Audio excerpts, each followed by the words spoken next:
En sachant qu'un père et sa fille discutent aisément, en toute transparence et honnêteté sur la sexualité, est-il décent que la figure paternelle entre dans le jardin secret de la jeune fille de 16 ans après lui avoir suggéré et offert un jouet sexuel? Celui-ci se permet de demander si elle l'utilise et si elle est maintenant détendue, et ce, sans aucune pudeur et avec humour. Je comprends que discuter ouvertement de sexualité est de mise pour éviter les tabous, mais où est la limite ici? Oh boy! C'est une des questions les plus délicates que j'ai eues, je pense, au cours de la dernière année. Oui, définitivement. Elle est assez sérieuse aussi. Donnez-moi juste une seconde que je ramasse mes idées et que je mette des mots qui ont du bon sens là-dessus. Là.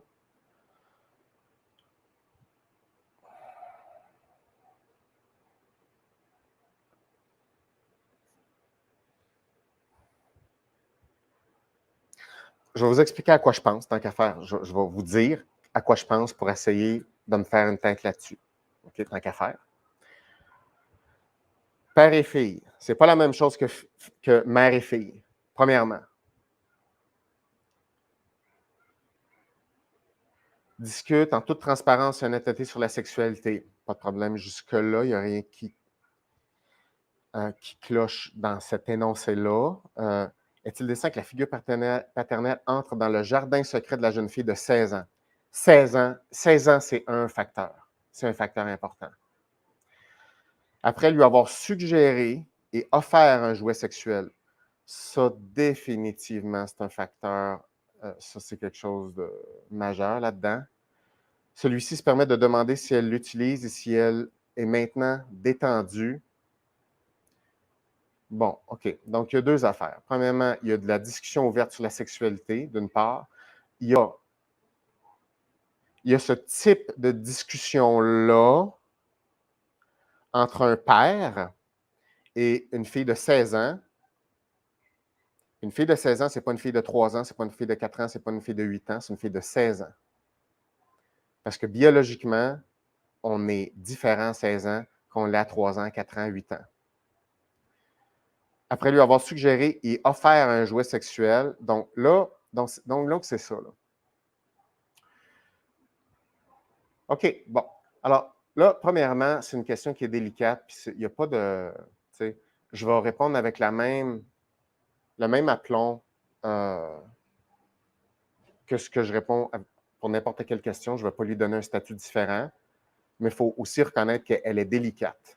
Parce que je ne sais pas à qui je parle. Je ne sais pas qui m'écoute. Je ne sais pas si c'est quelque chose qui est théorique. Il y en a qui écrivent des choses théoriques. Ça ne m'a pas l'air quelque chose de théorique. Une question comme ça, c'est assez dur à imaginer. Et j'ai une nette impression que cette personne-là m'écoute présentement. Donc, je vais y aller vraiment délicatement, mais je ne vais pas dire quelque chose que je ne pense pas, par exemple. Et là, pardonnez un peu le désordre et un peu le manque de pédagogie là-dedans. Alors, en gros, oui, on peut parler de sexualité. Il n'y a absolument aucun problème de parler de sexualité.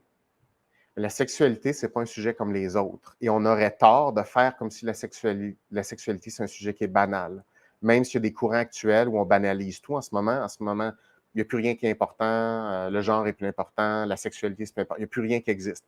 C'est une grave erreur. Et les courants qui sont en ce moment vont donner lieu à des dérapages de plus en plus parce que les lignes, c'est plus important. Donc, le respect de certaines choses, c'est plus important. Je vous redis la chose suivante, c'est important. Et là, on a un exemple ici, où ce que les lignes ne sont pas là. Il y a des conséquences à ça. Donc, parler de sexualité, OK, mais la question, c'est quand, comment, à qui, de quoi. Ce n'est pas un sujet qui est banal au niveau interpersonnel, parce que ce sujet-là peut agir sur la relation.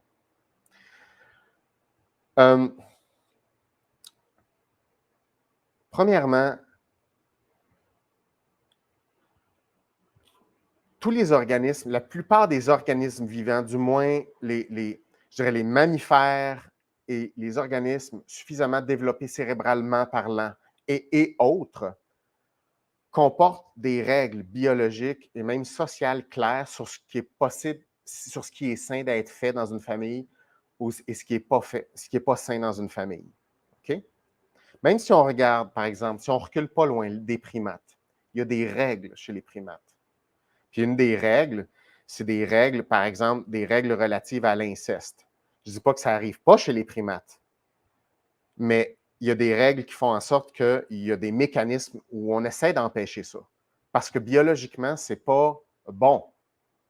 On parlait du leadership tantôt. Donc, la question, c'est où commence l'inceste exactement? Exactement. Donc, cette question-là est loin d'être facile parce que c'est comme, c'est où le territoire comme parent où on peut aller, qui est sain? Est-ce que le fait de dire, ah, nous, on parle de tout, on est ouvert, est-ce que ça protège de tout? Ça donne une immunité diplomatique pour tout? La réponse est non, absolument pas. Et il y a des stades de développement psychosexuel chez les humains, chez les garçons et chez les filles. Ces stades-là sont importants. C'est important que ça soit respecté. C'est la raison pour laquelle un petit gars, à un moment donné, il ne va pas continuer à prendre sa douche avec sa mère. Ça ne va pas se faire. Je veux dire, comment ça se fait? C'est parce qu'il y a des règles qui décident ça. Puis ça n'a rien à voir avec le fait d'être conservateur puis être rigide. Ça n'a rien à voir avec ça. Ça a rapport avec comment on fait pour préserver l'intégrité d'un organisme, d'une personne. Ça, c'est la vraie question.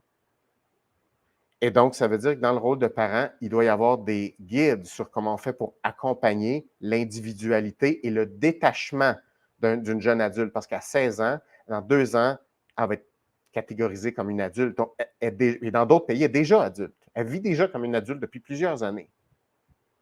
Donc, le rôle d'un parent, c'est de rendre un enfant autonome.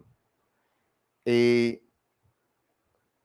là, non seulement il y a comme un âge qui commence à être, je dirais, douteux dans cette interférence-là sur la vie sexuelle d'une fille de 16 ans. Ça, c'est une chose. Puis là, je suis juste dans les composantes verbales et les sujets de conversation. Mais il y a l'autre chose, c'est il y a une interférence réelle entre le père et cette fille-là, puisqu'il participe indirectement à la vie sexuelle de sa fille en lui offrant un jouet sexuel et s'en informant. C'est une forme de participation, selon moi, qui est inadéquate. Donc, et ce qui me dérange, c'est que je le sens, je pense que je flaire ce qu'il y a. C'est comme vraiment inconsciemment déguisé sous la forme de la bienveillance et de l'éducation. Moi, la bienveillance, là, les amis, là, ça commence à avoir le dos extrêmement large, la bienveillance. L'enfer est pavé de bonnes intentions, puis je peux vous garantir que c'est vrai. L'intention, c'est loin d'être le seul facteur qui détermine l'impact d'un geste ou d'un comportement. Même quand l'intention est claire. Puis ici, je ne suis pas convaincu de la clarté de ça.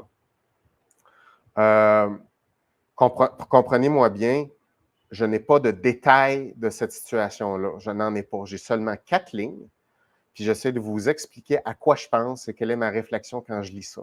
Je ne connais pas le portrait exact de cette situation-là. Fait que c'est très important là, mais je peux pas, moi, en toute décence, vous dire ah, mais si la communication est ouverte, hein, vous savez la communication, je suis monsieur communication, fait que c'est la communication. Non, non, il n'y a pas d'affaire de magie comme ça. Le respect, c'est quoi? Comment tu fais pour structurer du respect? Bien, il y a des règles qui déterminent ce qui est approprié, ce qui n'est pas approprié. Entre autres, l'âge, entre autres, une relation de nature sexuelle différente entre un homme et une femme, entre le fait qu'un parent a une responsabilité de développer de l'autonomie sans altérer l'autonomie et l'intégrité d'un enfant. Ce sont des règles assez universelles partagées dans toutes les cultures du monde. je trouve qu'on perd ça, définitivement. Offrir un jouet sexuel, puis après ça, le demander comment ça va, pour moi, c'est extrêmement dérangeant, la lecture d'une phrase comme ça, parce que ça frôle l'idée d'une participation indirecte à la limite de la légalité. Et ça me rend très inconfortable. Très inconfortable. Je pense que c'est la question, je vous dis, qui me dérange le plus, je vous dirais ça. Moi, ce qui me dérange, c'est les choses qui sont insidieuses, négatives, mais qui sont tellement bien ficelées que la coquille est parfaite. Ça, là, ça me donne le goût de jeter une chaise par une fenêtre. C'est... Ouais, ouais. Mais tu sais, les humains, hein, c'est...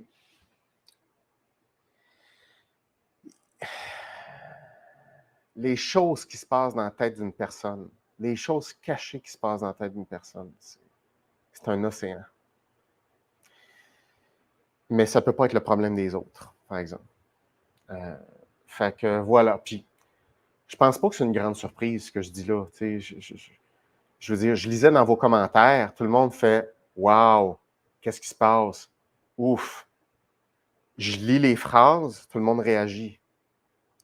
Vous allez me faire croire qu'on est 1100 personnes en ce moment, les 1100 personnes sont toutes dans le champ. Tout le monde est comme bien relax avec un énoncé comme ça. Pourquoi? Parce que vous êtes tous et toutes rigides? Non. C'est comme... Il y a des règles. Puis c'est... Je vous ai expliqué tantôt, la première question, c'est qu'est-ce qu'un bon leader? Une des choses que j'ai dit, c'est un leader pense à la croissance de son système, mais il ne se sert pas directement dans son système. Et j'ai dit explicitement, un leader ne viole pas son système. Même si personne ne va le savoir.